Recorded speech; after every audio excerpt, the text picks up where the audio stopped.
జరిగిన నష్టాలు చాలు, పడ్డ కష్టాలు చాలు.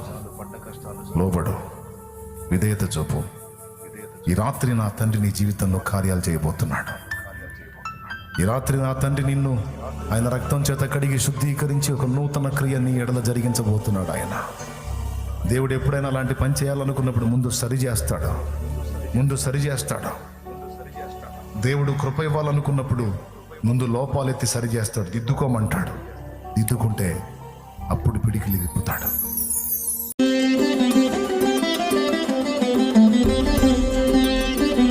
విశ్రాంతిలో ఉండు. సమస్తం దేవుడే చూసుకుంటున్నాడు, సమస్తం దేవుడే నెరవేరుస్తున్నాడు. అయితే ఎప్పుడు అంటే ఆయన చెప్పిన వాటిని బ్యాలెన్స్ చేసుకొని అప్పుడు విశ్రాంతిలో ఉండు. నువ్వు ఒక్కటే చూసుకో.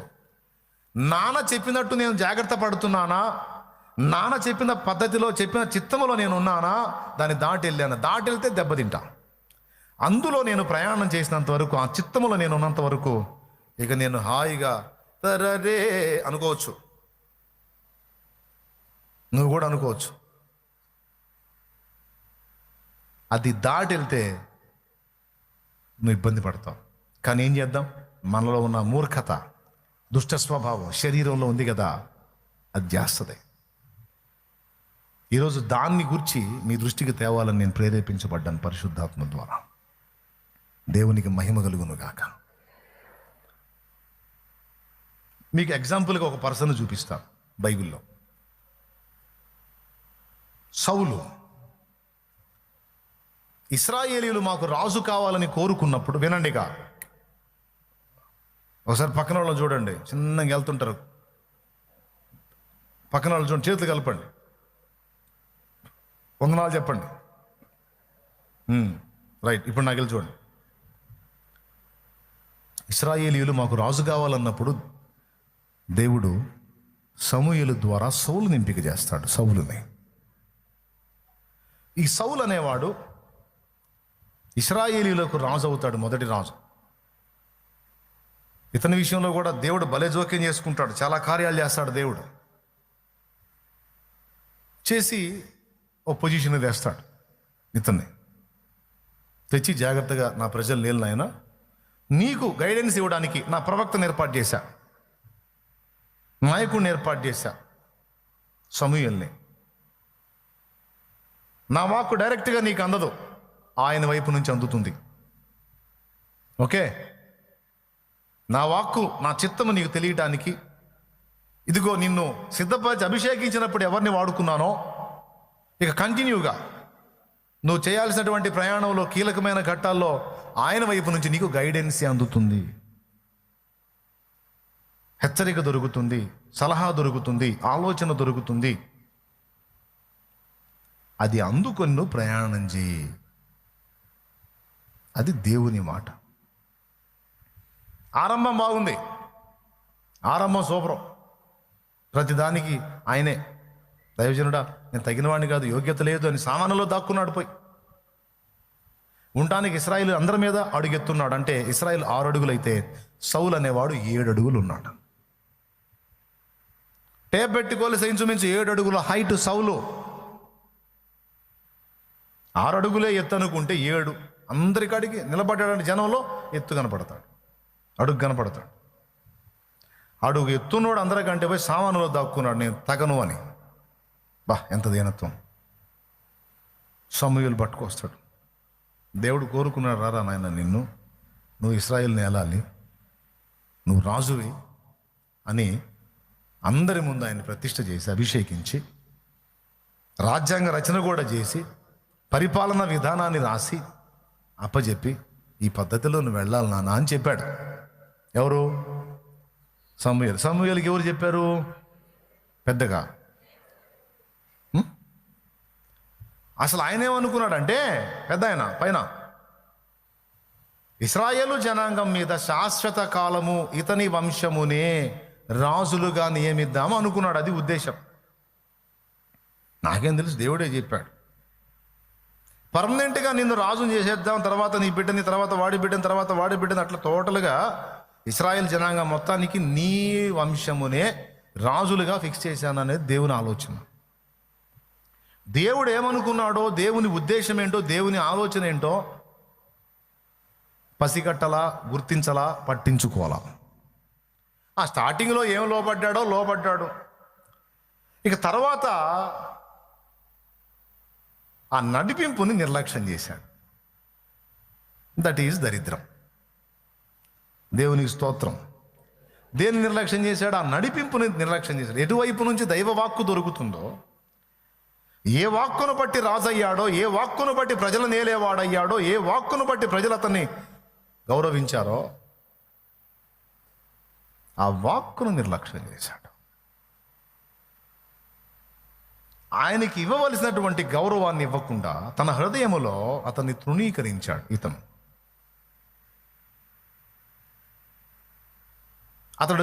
దగ్గర ఉన్న దరిద్రపు లక్షణం నేను చెప్పనా? సౌలు దగ్గర ఉన్న దరిద్రపు లక్షణం, విననోడు అసలు నేను వినను అనడు. విననోడు అసలు నేను విననండి, మీరేదో చెబుతా ఉంటారు, నేను వినను అనడు. గొడవ ఉండదు. విన్నట్టుగా, చేసేటట్టుగా, నెరవేర్చేటట్టుగా చెవిస్తాడు. వాని ఫీలింగ్ చూస్తే అబ్బా బిడ్డ ఎంత లోబడతాడో, బా చెప్పేది చెప్పినట్టు చేస్తాడు, అంత వినమ్రుడు, అంత విధేయుడు అన్నట్టు పిక్చర్ ఇస్తాడు. కానీ ఆయన ఒకటి చెబితే ఈయన ఒకటి చేస్తాడు. ఆయన వచ్చి నెత్తి నోరేసి కొట్టుకుంటాడు. నేనేం చెప్పాను, నువ్వేం చేసావు, ఏందిరా ఈ కర్మ నీకు? నెత్తికి నోరేసి కొట్టుకొని మళ్ళీ పోయి ఏడిసి ఇతని కోసం ప్రార్థన చేస్తాడు. ఈ దరిద్రుడు ప్రభావ తెలిచావు, క్షమించు నాయనా అని మళ్ళీ వేడుకోవటం. ఈ తంతంతా మీరు సౌల్ లైఫ్లో చూడొచ్చు, సమూయేలు జీవితంలో చూడొచ్చు. అసలు దైవస్వరం దొరకటమే ఒక ధన్యత అయితే, అది ఏ వైపు నుంచి నీకు ఏర్పరచబడిందో దాన్ని నిర్లక్ష్యం చేయటం ఎంత దరిద్రం అంటే, ఆరంభం ఒక ఆనందకరమైన ఆరంభము, ముగింపు ఒక విషాదాంతం. ఆరంభం గొప్ప విజయం. సౌలు రాజుగా ప్రతిష్ఠింపబడ్డ తర్వాత మొట్టమొదట చేసిన యుద్ధం సూపర్ సక్సెస్, ఘన విజయం. తర్వాత అన్ని వైఫల్యాలే. దేవుడు ఏదో అనుకుంటే ఏదో అయిపోయింది. చివరికి ఆస్థానం దావీదుకు దక్కింది. దేవునికి స్తోత్రం కలుగును గాక. ఎందుకు? దావీదు వినటమే కాదు, విన్నదాన్ని చొప్పున చేయటానికి త్వరపడతాడు. సౌలు అట్ట కాదు, వింటాడు, చెయ్యడు. దీనివల్ల ఏం జరిగిందంటే, జనులను ఏలాల్సినోడు జనులకు దాసోహమయ్యాడు. ధైర్యంగా నిలబడి అందరినీ ధైర్యపరచాల్సినోడు భయం గుప్పెట్లో బ్రతికాడు. రాసుకో. నంబర్ 1, ఏలాల్సినోడు దాసుడుగా మారాడు. నంబర్ 2, ధైర్యమును నింపాల్సినోడు పిరికి పందగా మారాడు. దేవుని దగ్గర విచారణ చేయాల్సినోడు కర్ణ పిశాచిని ఆశ్రయించాల్సి వచ్చింది. శాశ్వతముగా ఇశ్రాయేలు మీద తన వంశ పరంపర రాజులు అవ్వాల్సిన వాళ్ళు సౌలుతోనే స్టాప్ అయిపోయింది. అంటే శాశ్వత ఆశీర్వాదం పోయింది. రాజాయి ఏలాల్సినోడు ఏలబడ్డాడు మనుషుల చేత. నేను చెప్పిన వాటిని రెఫరెన్స్లు చూపిస్తాను మీకు బైబిల్లో. రాజుకు జనులు జడవాలా, లేకపోతే రాజే జనులకు జడుస్తాడా?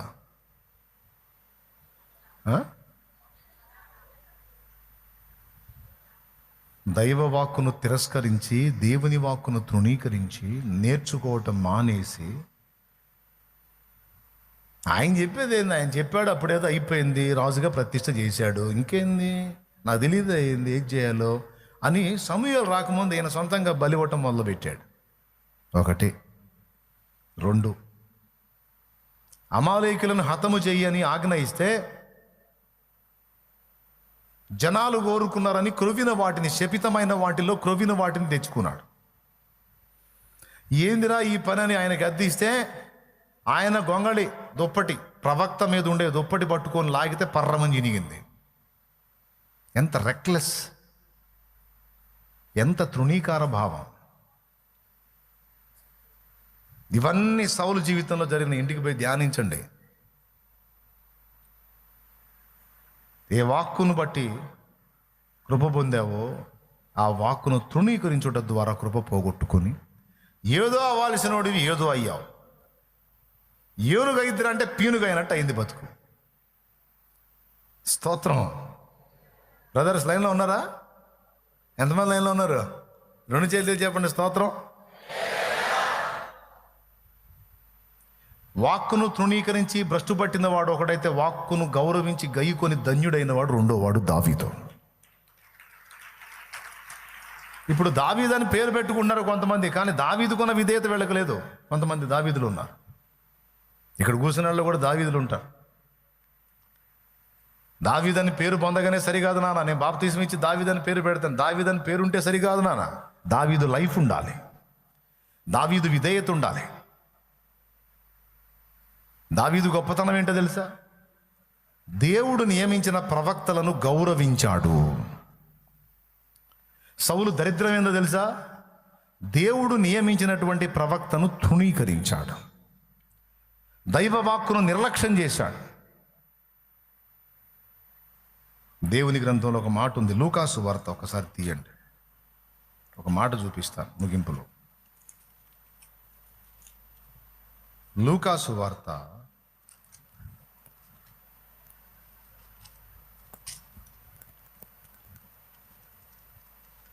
12వ అధ్యాయము 47వ వచనం చూడండి. ఆయన తన యజమానుని చిత్తమెరిగియుండియు సిద్ధపడక అతని చిత్తము చొప్పున జరిగింపగా ఉండు దాసునికి అనేకమైన దెబ్బలు తగులును. అండర్లైన్ చేసుకోండి అమ్మా, మీకైనా నాకైనా.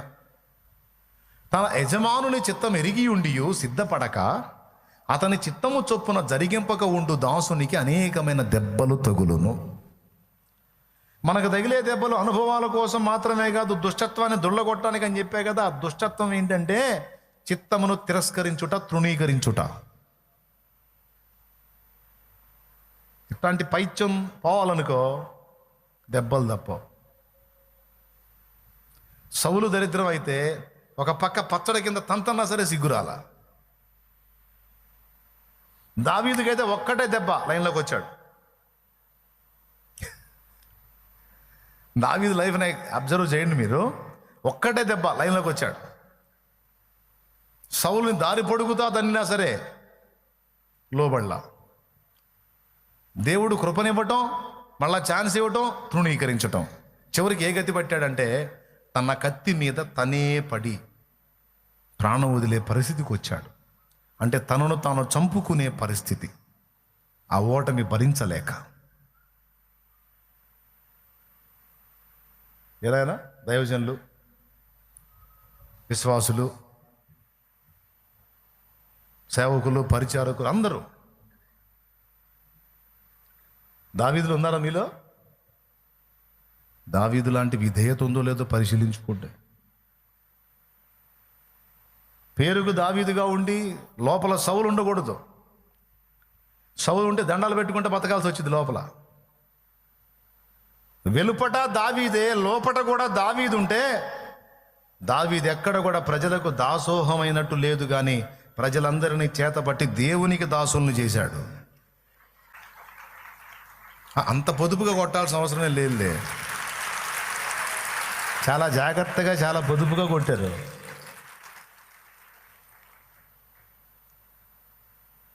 అర్థమైందా? దావీదు జనాలకు దాసత్వం చేయలా, జనాలను ఎలి జనాల మొత్తాన్ని పట్టుకొని దేవునికి లోబరిచి తన తరము వారికి దేవుని సంకల్పం చొప్పున సేవ చేసి నిద్రించాడు. అది దావీదు. బయటికి దావీదు పేరు పెట్టుకొని లోపల సౌల్లా బతికితే దాసత్వం చేయాలి, దాసోహం అని బతకాలి.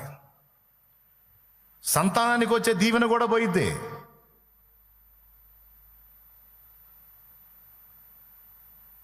ఆ బ్లెస్సింగ్ పోయిద్ది. తెలుసా మీకు? సౌలు తర్వాత సంతానం ఉందా లైన్లో? యోనాతాను కూడా దావీదుతోనే ఇదైపోయాడు. ఎవరు లేరు రాజు అవ్వటానికి. చివరికి ఏ పరిస్థితి వచ్చిందంటే సౌలు తర్వాత రాజైన దావీదు దగ్గర సౌలు మనవడు భుక్తి వెతుక్కోవాల్సి వచ్చింది. భుక్తి. వాస్తవంగా దావీదు వాళ్ళ పనివాడు, వాళ్ళ తాత దగ్గర దావీదు పనివాడు సౌలు దగ్గర. చివరికి మెఫీబోషెత్ ఎక్కడికి పోయి పడ్డాడు? సౌలు మనవడు దావీదు దగ్గరికి పోయి చేరితే బల్ల దగ్గర కూర్చోబెట్టి దావీదే ఫుడ్ పెట్టాడు, దావీదే లైఫ్ ఇచ్చాడు. తన బిడ్డ తరం ఆశీర్వదించబడాల్సింది ఆ కర్మ ఎందుకు వచ్చింది? ఎందుకు వచ్చింది? అవిధేయత. దైవవాక్కును దైవవాక్కుగా గౌరవించకుండా స్పష్టంగా దేవుడు మాట్లాడిన తిరస్కరించి బుద్ధిహీనంగా వేసిన అడుగుల ప్రభావమే అలాంటి కర్మ సౌలు లైఫ్లో. ఈరోజు అందరికీ ప్రేమతో చెప్తున్నా, జాగ్రత్త జాగ్రత్త. దేవుడు ప్రతి గుండెను పరిశీలిస్తాడు, ప్రతి వ్యక్తి కదలికను అబ్జర్వ్ చేస్తాడు దేవుడు. విధేయులైన వారికి పరిశుద్ధాత్మ, విధేయులైన వారికి విజయము, విధేయులైన వారిదే రాజ్యం, విధేయులైన వారికే వంశం. ఇదంతా దావీదులో ఉంది. లైఫ్లో ఒక బలమైన రాంగ్ స్టెప్ వేశాడు, కొడితే మళ్ళీ జీవితంలో తిరిగి చూడలాడు. దేవుడే సాక్ష్యం ఇచ్చాడు, నా చిత్తానుసారమైన మనస్సు గలవాడని. ఆ దేవుడే క్రీస్తుగా భూమి మీదకి వచ్చినప్పుడు ఆ దావీదు కుమారుణ్ణి అనిపించుకోవడానికి ఇష్టపడ్డాడు. అంతటి ధన్యత దావీదుకి ఎందుకు దక్కింది? ఈరోజు దావీదులు ఇక్కడ చాలామంది ఉన్నారు. ఎందుకు అట్టున్నారు చెప్పనా? యజమానుని చిత్తం ఎరిగి ఉండియో అలాగూ చేయక అనేక దెబ్బలు తింటున్నారు. ఇక్కడ ఉన్నోళ్ళు, లైవ్లో ఉన్నోళ్ళు అందరూ. పేరుకు దావీదులై లోపల సౌళ్ళుగా బ్రతకండి. బయట దావీదే, లోపల కూడా దావీదు అన్నట్టు బ్రతకండి. అప్పుడు ధన్యులవుతారు. అప్పుడు నువ్వే కాదు, నీ బిడ్డ తరం ఆశీర్వాదకరం అవుతుంది. ఏమంటారు? సౌలుని శాశ్వతంగా రాజుని చేయాలనుకున్నాడట. అయితే నువ్వు తిరస్కరించావు, అడుగడుగున నాకు ఎదురొచ్చావు నువ్వు. చివరికి ఒక శాపగ్రస్తమైన ముగింపులోకి వెళ్ళిపోయావు. చివరికి తలగొట్టి డెడ్ బాడీని ఒక దగ్గర పడేసి తలను తీసుకెళ్ళి శత్రువు కోట గుమ్మాన్ని కట్టుకున్నాడు. శవమును వేలాడదీశాడు, తలకాయను వేలాడదీశాడు. రెండింటిని దించి పాడి మీద పెట్టి మోసుకొచ్చి దహనం చేశారు. కానీ దావీదు గురించి ఏముందో తెలుసా? దేవుని సంకల్పము చొప్పున తన తరము వారికి సేవ చేసి నిద్రించి తన పితరులతో కూడా పాతి పెట్టబడెను. ఇప్పటికీ దావీదు సమాధి అడ్రస్ ఉంది, కానీ సౌలుది. ఎందుకు ఈ విషయాలు మాట్లాడుతున్నానంటే ఒక్కటే పాయింట్, ఒక్కటే అందరికీ ఇక ముగింపు. ఇక బైబిల్ కూడా మూసేస్తున్నా. స్తోత్రం చెప్పండి, 2 చేతులు ఎత్తి. నిజంగా చెప్పండి. సూటిగా సుత్తి లేకుండా డైరెక్ట్ పాయింట్కి వచ్చి మాట్లాడా. ఒక్కటే మిస్టేక్. దేవుని చిత్తం ఏంటో దేవుడు స్పష్టంగా తెలియజేస్తున్నా దానికి లోబడకుండా దైవ చిత్తమును తృణీకరించి అడుగులు వేయటం దెబ్బలకు కారణం, దరిద్రానికి కారణం, శాపగ్రస్తమైన అనుభవాలకు కారణం, దుఃఖానికి కారణం, ఓటమికి కారణం, వైఫల్యానికి కారణం, దాసత్వానికి కారణం, సంతానం యొక్క ఆశీర్వాదం కూడా బ్రేక్ అవ్వడానికి కారణం. ఎంతమందికి అర్థమైంది? అలా వద్దు, ఇప్పుడు చెప్పినవన్నీ రివర్స్ అవ్వాలి. వైఫల్యం వద్దు, విజయం కావాలి. దాసత్వం వద్దు, పాలనా దక్షత కావాలి. వంశక్షయం కాదు, వంశం వర్ధిల్లాలి అంటావా?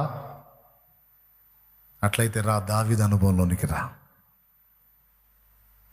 ఎంత ధన్యత అంటే దావీదు సింహాసనాన్ని స్థిరపరిచాడంట దేవుడు. దావీదు ఏ గోత్రం వాడండి? యూదా. స్తోత్రం చెప్పండి ఒకసారి అందరూ. దావీదు ఏ గోత్రానికి చెందినోడు? యూదా గోత్రానికి చెందినోడు. ఇప్పుడు అక్కడ ఉన్న ఇశ్రాయేలీయుల్ని ఇశ్రాయేలీలు అంటున్నారా, యూదులు అంటున్నారా? అదేంది? దానెటు పోయాడు, బెన్యామీన్ ఎటు పోయాడు, ఎఫ్రాయిము, మనష్షే అర్ధగోత్రాలు ఎటు పోయినాయి, రూబేన్ ఎటు పోయాడు, షిమ్యోన్ ఎటు పోయాడు, ఇస్సాకార్ ఎటు పోయాడు, జబూలన్ ఎటు పోయాడు, నఫ్తాలి ఎటు పోయాడు, గాదు ఎటు పోయాడు? ఏయి ఈ గోత్రాల పేర్లు వెయ్యి. వీళ్ళందరూ కలిసి ఇశ్రాయేలీలు, కానీ అందరినీ కట్టకట్టి యూదులు అంటున్నారు ఏంది?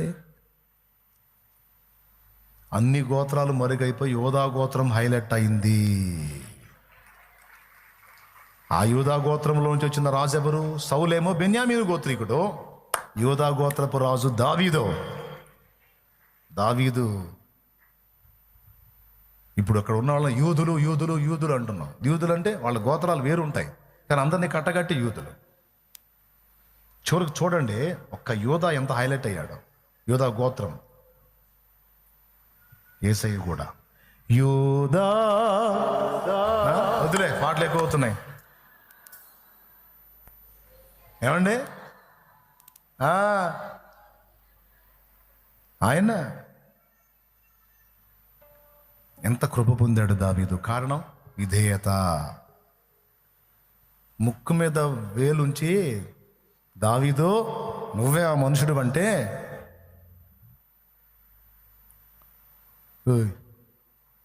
మైండ్ పోయిందా? నువ్వు ప్రవక్త అయితే ఎవరు అక్కడ? చిత్తం మహాబలి, నేను తీసుకెళ్ళి తల కొట్టేసేయండి అంటే అవుట్. సౌలు చేశాడు, అబ్యాతారుని చంపేశాడు, యాజక కుటుంబాన్ని హతం చేశాడు, చాలామందిని చంపాడు సౌలు. దావీదు జైలా.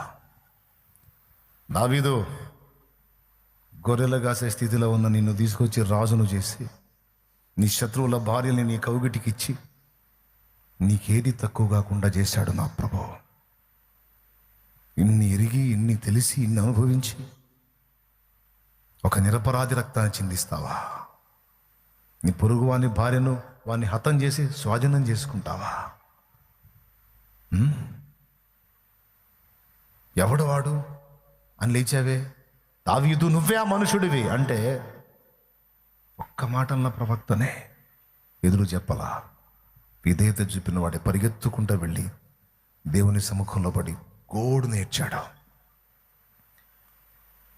శాప భయమున నేర్చుచు దావీదు తన పాప రూపము చూచుచు, శాప భయమున నేర్చుచు దావీదు తన పాప రూపము చూచుచు, పాపముతో పశ్చాత్తాపముతో ప్రభుని పదములు సంధించి, తాపముతో పశ్చాత్తాపముతో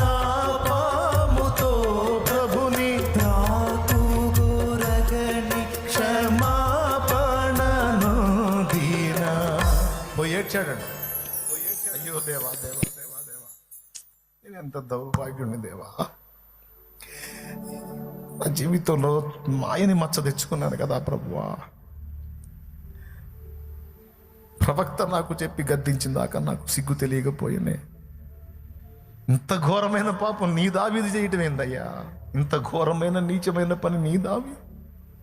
చూడు ప్రభువా, నీ దావీదు ఎంత పని చేశాడో చూడు ప్రభువా అని పోయి సాష్టాంగపడి సాగిలపడి నా కన్నీళ్లతో నా పరుపు తేల చేయుచున్నాను అన్నాడు. పాపంలో నా తల్లి నన్ను గర్భాన్ని మోసిందయ్యా. ఒక పాపికి పుట్టిన వాడిని నేను. నా పాపాన్ని క్షమించు. నీ పరిశుద్ధాత్మ నా యొద్ద నుండి తీసివేయి. చంచల మనసుతో తేడాబడ్డాను, స్థిర మనసు నాకు పుట్టించు. నేను నీచుండి ప్రభు, నేను నీచు పురుగును ప్రభు, అసహ్యుణ్ణి ప్రభు. నన్ను ముట్టి కడగొద్దు, టచ్ చేయొద్దు. ఈ సోపుతో నన్ను కడుగు. నన్ను కడిగేదానికి, నన్ను తాకడానికి కూడా నాకు అర్హత లేదు. ఈ సోపుతో నన్ను కడుగు. నన్ను తాకొద్దయ్యా. అంత నీచుణ్ణి, అంత అసహ్యుణ్ణి. ప్రవక్త గద్దింపును విని గడగడగడగడలాడిపోయాడు తప్ప ప్రవక్తని ఎదురాడలేదు, ప్రవక్త మాట తృణీకరించడం లేదు. పోయి ఏడ్చాడు. అప్పటి నుంచి ఇక దావీదు జీవితంలో కన్నీళ్ళే కన్నీళ్ళే కన్నీళ్ళే కన్నీళ్ళే కన్నీళ్ళే వేదనే. తన పాప రూపాన్ని చూశాడు, ఎంత పాపం చేశాడో తనకు అప్పుడు కనపడింది ఆ రూపం. నువ్వు ఇలా చేశావు కదా, నీకు ఈ గతి పట్టిద్దని దైవజనుని నోట వాక్కు వచ్చినప్పుడు గడగడగడలాడిపోతూ చాప భయమున నేర్చుచు దావీదు తన పాప రూపము చూచుచు తాపముతో పశ్చాత్తాపముతో ప్రభుని వేడినప్పుడు దేవుడు కనికరపడ్డాడు. అయిందేదో అయిపోయింది, నేను అన్నమాట జరగాల్సిందే, కానీ కృపనిస్తాను పో, కృపనిస్తాను పో.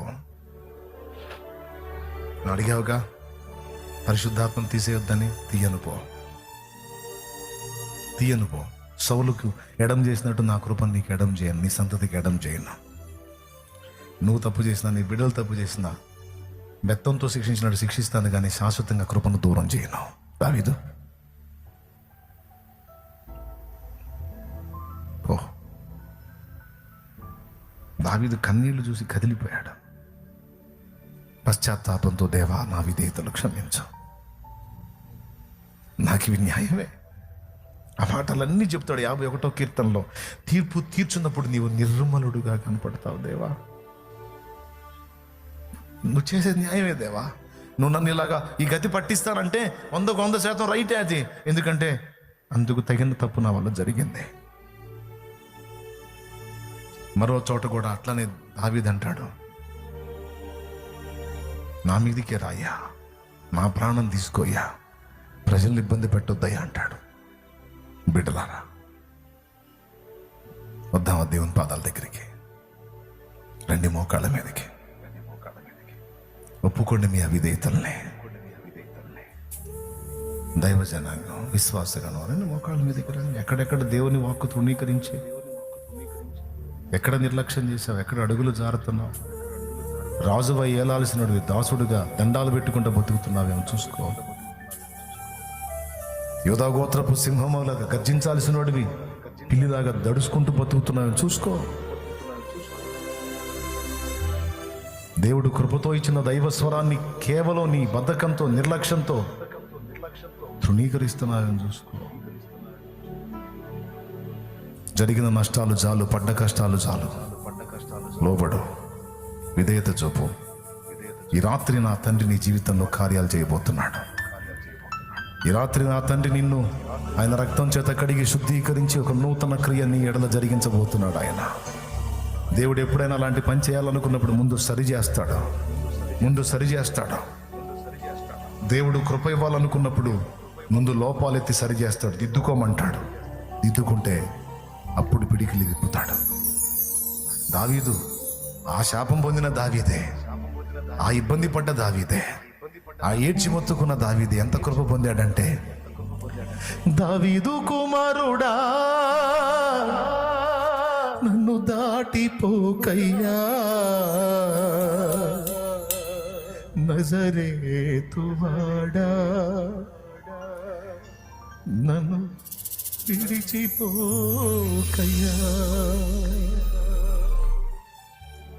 దావీదు కుమారుణ్ణి నేనని చెప్పుకున్నాడు, ఇష్టపడ్డాడు. ఎందుకు తెలుసు? దావీదు గొప్పతనం ఏంటంటే ఒప్పుకోవటం, పశ్చాత్తాపడటం, దిద్దుకోవటం, సరి చేసుకోవటం, మళ్ళా బ్యాలెన్స్ అవటం, దేవుని చిత్తాన్ని గుర్తించి అడుగులేయటం, దేవుని సంకల్పం ఏదో తెలుసుకొని ఆ సంకల్ప ప్రకారం తన తరము వారికి సేవ చేయటానికి తను అప్పగించుకోవటం. ఈ రాత్రి నీ జన్మ వెనక దేవునికి ఉన్న ఉద్దేశం, ప్రణాళిక ఏంటి? దేవుడు నీ జీవితంలో ఏ కార్యం చేయడానికి సంకల్పించాడు? దేవుడు నీతో ఏం మాట్లాడాడు, నువ్వేం చేస్తున్నావు? దేవుడు ఏం చేయమని నీతో మాట్లాడాడు, నువ్వేం చేస్తున్నావు? నీ ఆలోచనలు, నీ క్రియలు, నీ తలంపులు, నీ ప్రవర్తన. నీకు బుద్ధి చెప్పుచున్న వారిని తృణీకరిస్తున్నావా? అది సౌలు అనుభవం.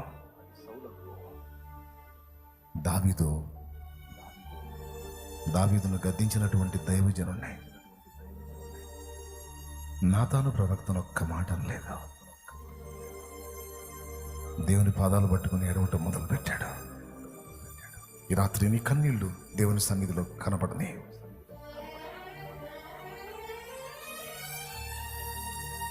నీ కన్నీళ్లు దేవుని సన్నిధిలో కనబడని. ఒప్పుకో, నీ అవిధేయతలు ఒప్పుకో. దావీదు లేచాడు, దేవా నువ్వు ఏది చేసిన న్యాయం ఉంటుంది, దేవా నువ్వు ఏది చేసిన న్యాయం ఉంటుంది, న్యాయం చేయు. తీర్పు తీరిస్తే నిర్మలుడు, ఏ కల్మషం ఉండదు. కానీ నేనేంది ప్రభు ఇలా చేశాను, నా మధ్య ఎందుకు ఇంత పాడైపోయింది, నేనెందుకు ఇంత నీచానికి దిగసారాను, నేనేనా ప్రభు ఈ పని చేసింది, అయ్యో నేనే, నన్ను క్షమించు ప్రభు, నన్ను క్షమించు ప్రభు అని దేవుని కాళ్ళు పట్టుకొని ఏడ్చా. నీ ఆత్మను తీసేయొద్దు ప్రభు, నా యొద్ద నుండి నీ పరిశుద్ధ ఆత్మను తీసేయొద్దు ప్రభు. రక్తాపరాధం తెచ్చుకున్నానయ్యా, నిరపరాధ రక్తమును చిందించి నేను దుర్మార్గుణ్ణి అనిపించుకున్నాను ప్రభా. అయ్యో దేవా అని ఏడ్చాడు. ఈ రాత్రి నీ వల్ల జరిగిన అపరాధాలు దేవుని ముందు ఒప్పుకొని, ఎక్కడెక్కడ దైవ వాక్కు తృణీకరించి ఈ గతి పట్టావో, ఈ దెబ్బలు తింటున్నావో ఒప్పుకో. ఈ రాత్రి నన్ను నీ రక్తంతో కడగమని కన్నీరు గార్చు. నా విధేయతలను క్షమించి దిద్దుకుంటాను ప్రభు అని దేవుణ్ణి వేడుకో. వేడుకో వేడుకో వేడుకో. ఇది నీకు మంచి టైం, దేవుడిచ్చిన టైం. మనస్ఫూర్తిగా ప్రార్థన చేసుకో. దేవుడు నీ జీవితంలో కార్యం చేయబోతున్నాడు. ఎన్నాళ్ళు కదలని కార్యం ఇప్పుడు జరగబోతుంది. ఎన్నాళ్ళు ఎదురు చూసిన కార్యం ఇప్పుడు జరగబోతుంది, ఇప్పుడు జరగబోతుంది, ఇప్పుడు జరగబోతుంది.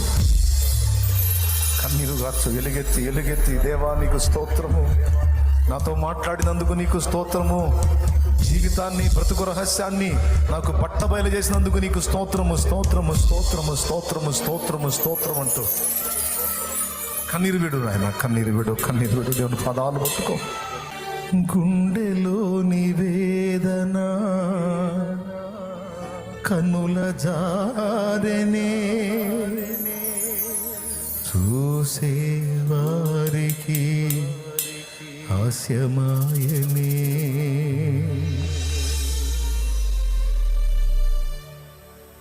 దేవా నా బ్రతుకు ఇలా అయిపోయింది, నవ్వుల పాలు. అందులో నా హస్తం ఉంది, నా విధేయత ఉంది. నన్ను మన్నించాలి తండ్రి తమరు, నన్ను మన్నించాలి తండ్రి తమరు, నన్ను క్షమించాలి తండ్రి. నన్ను ముట్టి నన్ను తాకి కడిగేదానికి నాకు అర్హత లేదు. అసహ్యుడిని ప్రభు, అసహ్యురాలిని ప్రభు. హిస్సోపుతో నన్ను కడుగు, హిమము కంటే తెల్లగా నీ రక్తముతో, నీ రక్తముతో. నాడు దావీదు హిస్సోపు అన్నాడు, నేనైతే నీ రక్తమును ఆశ్రయిస్తున్నా. నా శరీరము లోకము నన్ను కాటేసింది ప్రభు. గుండెలోని వేదన కనుల జారెనే, చూసేవారికి హాస్యమాయనే. కన్నీళ్లకు కరగని లోకం కాటేసెనే, కన్నీళ్లకు కరగని లోకం కాటేసెనే. కష్టాల కడలిలో నన్ను ముంచి వేసెనే, కష్టాల కడలిలో నన్ను ముంచి వేసెనే. ఓ యేసయ్యా, యేసయ్యా నీవే ఆధారం. ఓ మెస్సయ్యా, మెస్సయ్యా నీవే ఆశ్రయం. ఓ యేసయ్యా, యేసయ్యా నీవే ఆధారం.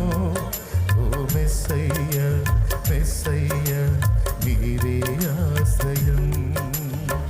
నాకెవరు లేరయ్యా నువ్వుగాక, కడదాకా నీవేగా, కడదాకా. నాకెవరు లేరయ్యా నువ్వుగాక, నా తోడు నువ్వేగా, కడదాకా. ఓ యేసయ్యా, యేసయ్యా నీవే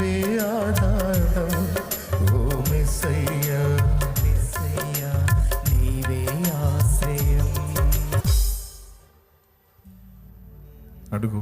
నన్ను ఈ రాత్రి దర్శించమని అడుగు. నన్ను పరిశుద్ధపరచమని అడుగు. నీవు నీ చిత్తం నాకు స్పష్టపరిచిన నేను లోబడలేదు, నన్ను క్షమించమని అడుగు. ఇక నుంచి నీ మాట చొప్పున లోబడతాను తండ్రి అని అడుగు. ఇక దిద్దుకుంటాను తండ్రి, నీ మాటకు విధేయత చూపుతాను తండ్రి, నన్ను క్షమించు తండ్రి అని అడుగు. ఆయన కృప చూపుడులో ఐశ్వర్యవంతుడు, కనికర సంపన్నుడు. నిన్ను ఆయన దగ్గరకు తీసుకుంటాడు. ఆయన కౌగిట్లో నిన్ను దాచుకుంటాడు. ప్రేమపూర్వకమైన ముద్దుతో నిన్ను ఆశీర్వదిస్తాడు. నా కుమారి, కలత చెందకు, నేను నిన్ను క్షమిస్తున్నాను, ఇది మొదలుకొని దిద్దుకో అని నా తండ్రి నీతో మాట్లాడతాడు. నా కుమారుడా, కలత చెందకు. ఒప్పుకున్నావు, మంచిది, సరి చేసుకున్నావు, సంతోషం. ఇంకా విధేయత చూపుకో. నేను నిన్ను ఉన్నత స్థలముల మీద ఉంచాలనుకుంటున్నాను. నిన్ను శాశ్వత శోభాతిశయముగాను తరతరములకు సంతోష కారణంగా చేయాలని కోరిక కలిగి ఉన్నాను. నా కుమారుడా, నా కుమారుడా, నా కుమారుడా. యాకోబు, నేను పిలిచిన ఇశ్రాయేలు, భూమి యొక్క దిగంతములు దాని కొనల నుండి నేను పిలుచుకొనినవాడా, భయపడకు, నేను నీకు సహాయం చేసేదను. నూర్పిడి మ్రానుగానే నిన్ను చేస్తాను. దేశం యొక్క ఉన్నత స్థలముల మీదకి నేను నిన్ను ఎక్కిస్తాను. నిన్ను ఆశీర్వదించు. ఇది మొదలుకొని నేను మిమ్మల్ని ఆశీర్వదింతును. నీవు తలగా ఉండవు, తోకగా ఉండవు. నీవు ఇంట వెలుపట ఆశీర్వాదమునందుదువు. అనేక జనములకు ఆశీర్వాద కారణముగా నేను నిన్ను చేసేదను.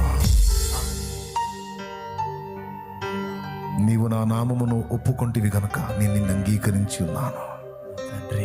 ఇదిగో నిశ్చయముగా నేను నీకు తోడై ఉండే నిన్ను వర్ధిల్ల చేసేదను. నీకు విరోధముగా రూపింపబడిన ఏ ఆయుధమును వర్ధిల్లనియను. పర్వతాలు తొలగినను, మెట్టలు తత్తరిలినను, నా కృప నిన్ను విడిచిపోదు. ఇదిగో నీ నివాస స్థలములను విశాలపరుస్తున్నాను. నీ తెరలను, గుడారపు తెరలను వ్యాపింపజేస్తున్నాను. కుడి ఎడమలకు నలుదిక్కులకు నీవు విస్తరించదవు, విస్తరించదవు, విస్తరించదవు, వ్యాపించదవు, వ్యాపించదవు. నలు దిశలకు నీవు వ్యాపించదవు, వ్యాపించదవు. బాధపడకు, నీ వైధవ్యపు నిందను మరచెదవు. సిగ్గుపడనక్కరలేదు, లజ్జపడనక్కరలేదు.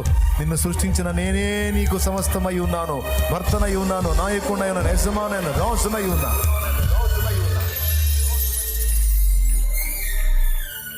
నిమిషమాత్రము నీ మీద కోపగించి తిని గొప్ప వాత్సల్యముతో నిన్ను సమకూర్చెదను. ప్రయాసపడి గాలివాన చేత కొట్టబడి ఆదరణ లేక ఉన్నదానా, ప్రయాసపడి గాలివాన చేత కొట్టబడి ఆదరణ లేక ఉన్నదానా, నీలాంజనములతో నేను నిన్ను కట్టుదను. నీ గుమ్మములను, నీ ప్రాకారములను కట్టుదను. నిన్ను సమకూరుస్తాను. అనేక జనములకు నీవు అప్పిచ్చేదవుగా అప్పు చెయ్యవు. నీవు పట్టణములో దీవింపబడదవు, పొలములో దీవింపబడదవు. నీ గంపయు, పిండి పీసుకు, నీ తొట్టియు ఆశీర్వదించబడను. నీ కోట్లలో ధాన్యము సమృద్ధి, నీ ద్రాక్ష గానుగల్లో ద్రాక్షరసము పొర్లి పారునట్టు నేను చేసేదను. నీవు పట్టణములో, పొలములో, ఇంట బయట ఆశీర్వాద కారణంగా ఉంటావు. నీ ప్రయత్నములన్నిటిలో నేను నీకు తోడై ఉంటాను. నా మాటలు తృణీకరించకుండా నువ్వు జాగ్రత్త పడు. ఇది మొదలుకొని విధేయత చూపు. నీ మార్గములను దిద్దుకో. నా మార్గాల్లో నడు. నా దేవా, నీకు వందనాలు, వందనాలు, వందనాలు, వందనాలు. ఈవేళ నీవు అందించిన ఈ మాటలన్నిటి కొరకై స్తోత్రము, స్తోత్రము, స్తోత్రము, స్తోత్రం. మా బిడ్డలు ఎంతమంది ఎన్ని రకాల పరిస్థితుల్లో ఉన్నారో నీ వాక్కు వెల్లడి చేశావు. నేనే నిన్ను స్వస్థపరచి యెహోవాను, నిశ్చయముగా నేను నిన్ను బాగు చేసేదను. 15 సంవత్సరముల ఆయుష్యమును నీకు ఇచ్చేదను అని నాడు భక్తునితో పలికినట్టు నేడు దేవుడు నీతో పలుకుతున్న మాట. నిన్ను స్వస్థపరచు యెహోవాను నేనే. నా గాయములలోని స్వస్థత నీకు, నా గాయములలోని స్వస్థత నీకు. విధేయులైన పిల్లలతో నా తండ్రి మాట్లాడుతున్నాడు. లోబడుతున్న పిల్లలతో నా తండ్రి మాట్లాడుతున్నాడు. కన్నీరు మున్నీరై పశ్చాత్తాపడుతున్న నా సోదరి సోదరులతో నా తండ్రి మాట్లాడుతున్నాడు. బాగు చేసే నా దేవుడు మాట్లాడుతున్నాడు. బ్రతికించే నా దేవుడు మాట్లాడుతున్నాడు. విడిపించే నా దేవుడు మాట్లాడుతున్నాడు. నేను నీ ఇంటి వారిని దర్శించబోతున్నాను. నీ ఇంటి వారిని దర్శించబోతున్నాను. నీ కుటుంబం రక్షింపబడుతుంది. నీవును నీ ఇంటి వారు రక్షణ పొందుదురు. నీవును నీ ఇంటి వారు రక్షణ పొందుదురు. నీ ఇంటి వారు రక్షణ వస్త్రము ధరించుకుంటా. నిన్ను అనేక జనములకు ఆశీర్వాదకరంగా వాడుకోబోతున్నాను. ఒకటి కాదు, రెండు కాదు, అనేక ప్రాంతములలో నిన్ను నిలబెట్టబోతున్నాను. అనేక ప్రదేశములలో నేను వాడబోతున్నాను. దేవా, నీ వాక్కు చొప్పున ప్రతిదీ నెరవేరుగాక, ప్రతిదీ నెరవేరుగాక, ప్రతిదీ నెరవేరుగాక, ప్రతిదీ నెరవేరుగాక. నీ సన్నిధిలోనైనా బిడ్డలందరినీ కూడా పేరు పేరున దీవించు. కన్నీరు తుడు, వేదనలు తొలగించు, సమాధానముతో నింపు. మా దేశమును దర్శించు, రాష్ట్రమును దర్శించు, ప్రపంచమును దర్శించు. త్రాగుడు, వ్యభిచారము, జోదము, దొంగ. ఈ రాత్రి ఇక్కడ చేరిన బిడ్డలందరి మీదికి నీ హస్తము రాని. ఎవరు ఏ ప్రాబ్లంలో ఉన్నారో అన్ని ఎరిగిన దేవుడు నువ్వు. గొప్ప సమాధానమే. నీ పిడికిలి విప్పి నీ బిడ్డలకు ఆహారం ఇవ్వు. అద్భుతాలు చెయ్యి. దిద్దుకుంటారు ప్రభు, దిద్దుకున్నారు ప్రభు, సరి చేసుకున్నారు. నీ బిడ్డల ఆత్మీయ జీవితం తిరిగి కట్టు. నీ కృతజ్ఞతలు చెల్లిస్తూ యేసు నామములో ప్రార్థించి నేను మహిమపరచుకుంటున్నాను తండ్రి. ఆమేన్.